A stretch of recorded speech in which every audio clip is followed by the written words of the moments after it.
ఏం తమ్ముడు నీ పేరేంటి? భాస్కర్ రావు సార్, అడబాల భాస్కర్ రావు గారు. భాస్కర్ రావు గారు. అవునండి. చాలా సంతోషం భాస్కర్ రావు గారు. అవును సార్. నీకు ఎవరికి రాని ఆలోచన వచ్చింది.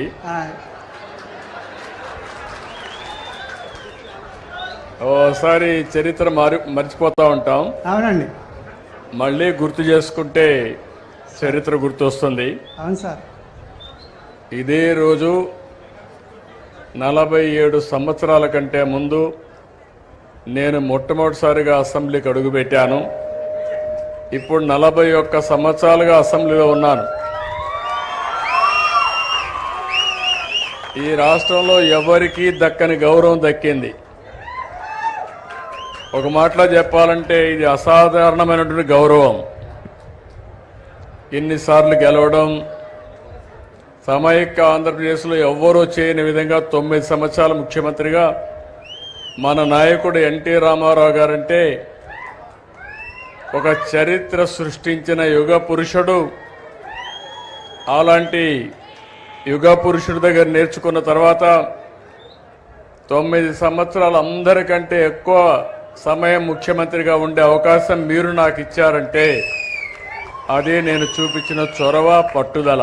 10 ఏళ్ళు అపోజిషన్ లీడర్గా పనిచేశాను. ఇప్పుడు మళ్ళా రెండోసారి ముఖ్యమంత్రి. 5 ఏళ్ళు ప్రతిపక్షంలో కూడా పనిచేశాను. నా రాజకీయం అంతా అరుపెరగనిటువంటి రాజకీయ జీవితం నాది.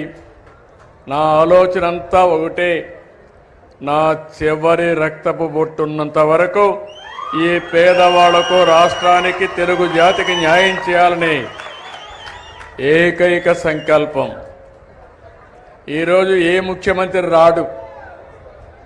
మీ ఊర్లో చెత్త ఉంటే నాకేం పని అనుకుంటారు.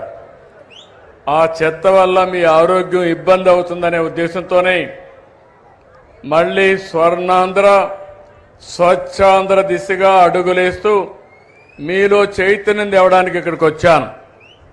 అది తమ్ముడు నువ్వు చెప్పింది కరెక్ట్.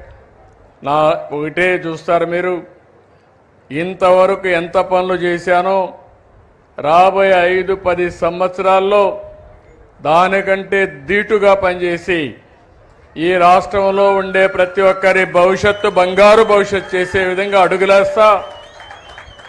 నేను చేయడానికి సిద్ధంగా ఉన్నాను, కానీ నన్ను ఉపయోగించుకోవడానికి మీరు కూడా సిద్ధంగా ఉండాలి. 2 విధాలు వస్తేనే సాధ్యం. అట్లా కాకుండా మీరు చేయండి, మేము చూస్తూ ఉంటామంటే మొయిరాని భారం నా మీద ఉంది. నన్ను ఒక్కడే వదిలిపెడితే ప్రాబ్లం వస్తుంది. మీరు చేయూత ఇవ్వండి, అడుగు అడుగు కలిసి పయనిద్దాం. మళ్ళీ భారతదేశంలో రాబోయే 23 సంవత్సరాల్లో నెంబర్ 1 స్టేట్గా తయారు చేసే బాధ్యత తెలుగుదేశం ప్రభుత్వాన్ని. దానికి ఏ విధంగా ఫౌండేషన్ వేయాలని వేస్తాం.